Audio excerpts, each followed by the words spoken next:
Aqualectra ook vandaag gaat schakelen. Afgelopen weekend zijn er veel wijken van Curaçao enige tijd zonder stroom komen te zitten. Vannacht bij verschillende wijken op Curaçao viel de stroom uit. En Aqualectra heeft nu laten weten dat ze in een zeer precaire situatie zitten met betrekking tot de elektriciteitsvoorziening. En dat het momenteel niet beschikt over voldoende machinecapaciteit. Daarnaast is de windsnelheid gedurende de nacht sterk afgenomen en is er nog steeds weinig wind.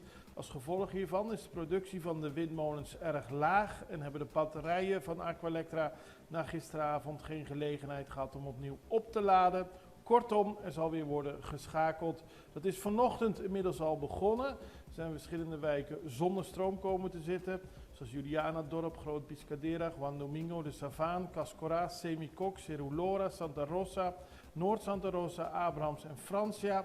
En Aqualectra laat weten dat iedereen maximaal 3 uur zonder stroom komt te zitten en dan wordt er verder geschakeld.